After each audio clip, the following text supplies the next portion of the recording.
હાલો. હા રમેશભાઈ બોલો, મનસુખભાઈ રાજકોટથી. રમેશભાઈ રાજકોટ હમણાં 2-4 દિવસ પહેલા તમને ફોન નથી કર્યો, ઓલા બાપુની વાત ન કરી? હા બોલો બોલો. હા, મારા સસરા હારે વાત કરો ને. આપો આપો. હા હા. હલો, જય માતાજી. જય ભીમ. અચ્છા, કેમ છે તમને? જય માતાજી. હલો. હા, આનંદમાં આનંદમાં, બોલો બોલો. હવે એમાં એમ છે, એક હે ને એ હું અમારે બધા માટે કાર્ય કર્યું હોય હું ખબર બરોબર છે, તમે બધા આંધ્રાભીત થઈ ગયા અને એને ઓછામાં ઓછા 9 લાખ રૂપિયા તો લઈ લીધા તમારા બે પાર્ટીના. એનું વોઇસ રેકોર્ડિંગ છે મારી પાસે. બે પાર્ટીમાં કોણ કોણ છું? એક અમારે બંનેવી ની છે અને એક હું છું, બરોબર છે. અને મારી પાસે એનો વોઇસ રેકોર્ડિંગ છે મારી પાસે.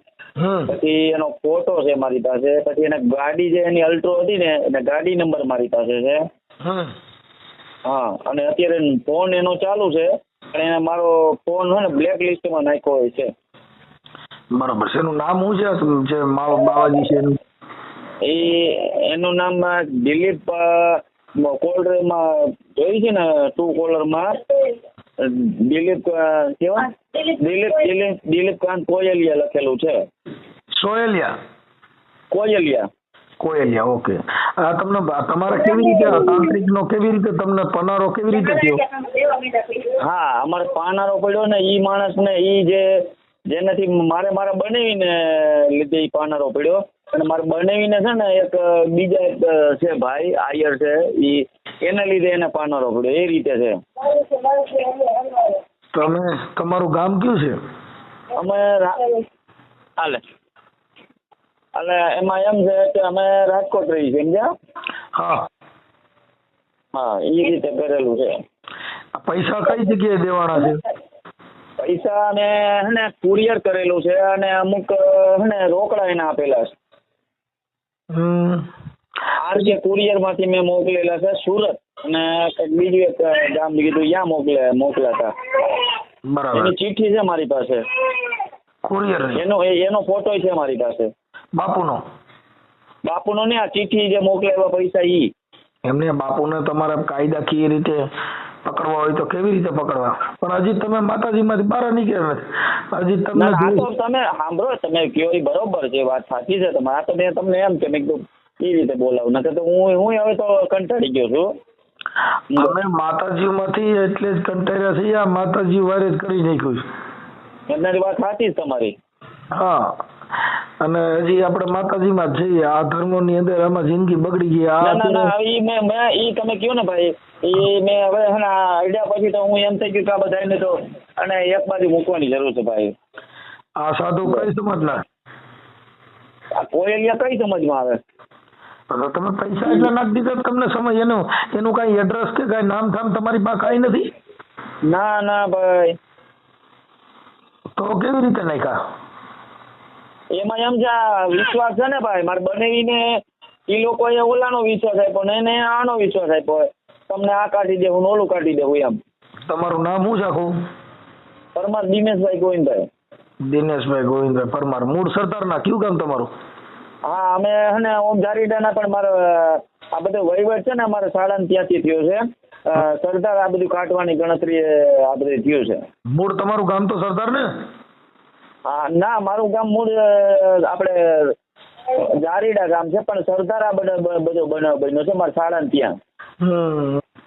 આમાં એવું છે સાહેબ કે અમારે તો જો કે આ સમાજ વતી છે, અમે તમારા આ બધા કામ કરી જ છીએ. પણ કહેવાનું શું છે કે આ તમે વિશ્વાસ છે ને, હવે અત્યારે મારી વાત સાંભળો કે અટાણે તમે મેલડીને મોકલો તો આ પૈસા નીકળશે? ના, નો નીકળે ને બાપુ. અટાણા 33 કરોડ દેવી માંથી ગમે એની માનતા રાખો તો આ પૈસા આવે? ના, નો આવે. સાચી વાત છે તમારી. હું ઓલો ખીમડિયો બોલું છું, મહાણી ખીમડિયો બોલું છું.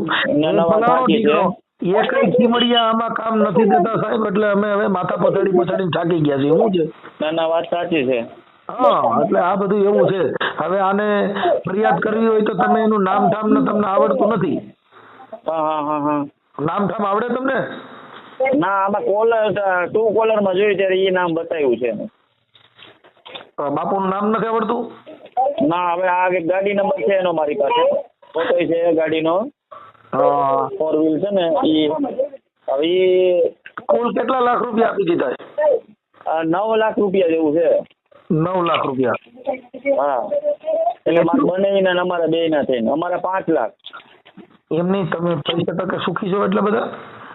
અરે બાપા ના, અમે વ્યાજવા લઈને દીધા, એને વ્યાજવા લઈને દેવાનું કીધું છે ભાઈ. અમારી પાસે 3 લાખ રૂપિયા હતા, એ રોકડા ઈ થોડા કરીને દીધા ને બીજા વ્યાજવા લઈને દીધા.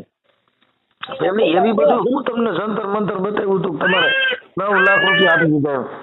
શું હવે આમાં તો હવે અમારે 3 ને મારા 5 ને એ અમારે બનાવીને 4 જ દેવા. સર અત્યારે જો કદાચ અમે તમને, હું અત્યારે મારી યારે વાત કરો છો ને, હું તમને એવા બધા મંતર દઉં તો તમે મને રૂપિયો નહીં દો.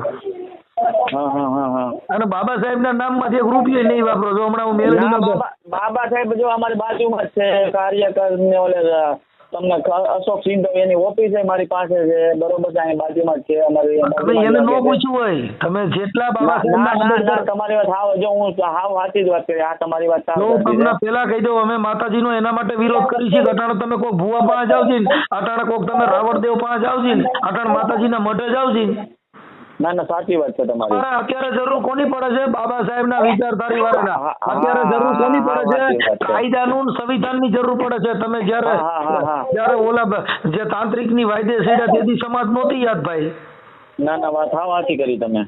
સમજી ગયા? અમે એના માટે ગઈ છે. અમે બરાડા પાડી મરી ગયા તો સમાજમાં નથી સુધર. હવે તમે ભંગાઈ લેવા, હવે અમારી પાસે શું છે? તમારા ખોખા વૈજા હું હવે તમારે મળશે ને બીજા સમાજ છે. ના સાચું છે તમારું. એના જેવી વાત છે કે છેલ્લે ઓલા ભૂલો ક્યાં ઘરે જ આવે એના જેવી વાત છે. છેલ્લે બાબા સાહેબ નો જ આશરો છે, એના જેવી વાત છે. એ તમારી વાત સાચી છે, બાબા સાહેબ નો આશરો. પણ અત્યારે હવે મારી વાત સાંભળો કે અત્યારે તમારે જે કઈ હવે અત્યારે તો આર્થિક પરિસ્થિતિ તો એવડો છે, તાંત્રિક રહ્યો 9 લાખ લઈ ગયો તો એના છોકરાની એની સમાજ આનંદ કરશે. તમારી તો બધી દાડીએ જાય. આ 9 લાખ રૂપિયા ક્યાંક સમાજના શિક્ષણ પાછળ વાપર્યા હોત ને. ના સાચી વાત છે. 4 છોકરા ડોક્ટરો બની ગયા હોત.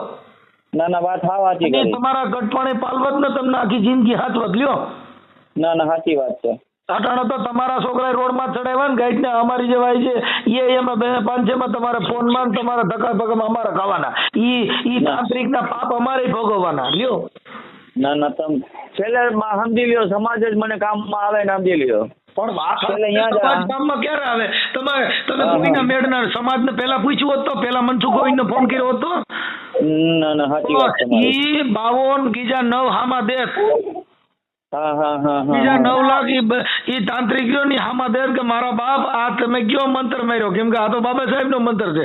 આ સોપડીમાંથી નીકળે, આ સંવિધાન માંથી મંત્ર નીકળે, આ CRPC માંથી નીકળે. સાહેબ આ જે મંત્ર છે ને ત્યાં તો બધા 33 કરોડ દેવતા ટાંટિયા પછાડે તોય મૂક્યા નથી. સાચી વાત છે. ભરાડા દેવી દેવતા ને બધા રેડિયું નાખે. કેમ કે જ્યાં કાયદો હાલે સાહેબ. અટાણા કાયદામાં સિચોડામાં સીડો તો કોર્ટમાં જવું પડે. અટાણી એ કઈ મેલડીમાં તમારે જો આવા પૈસા આવી જાય ને એટલે પાછા થવા કોના કરજો? મેલડીમાં ના પૈસા બધા પકડાઈ તો તમે આખું કુટુંબ રહ્યું ને એ મેલડીમાં ના તાવા કરો કે મારી આ તો તારા હિસાબ આવ્યા તો પાછું મનસુખ ગોવિંદ ભૂલી જાવ. લાવો તમે કહી દઉં. ના નો ભૂલે ને બાપુ. તમને જો તમે રૂબરૂ મળો, હું તમને મળવા આવું. બીજું શું? સાહેબ તમે તમારા હાડા છે ને એને બોલાવી લ્યો અને એનું નામ ઠામ ગોતી લ્યો. જે તે વિભાગમાં બનાવ બન્યો હોય ને ત્યાંના પોલીસનો આપણે આશરો લઈ લઈ અને PSI સાહેબને આપણે વિનંતી કરી એટલે ઈ જો પોલીસની પ્રોટોકોલ ફોર્સ સાહેબ પાણીમાંથી પૂરા કાઢે.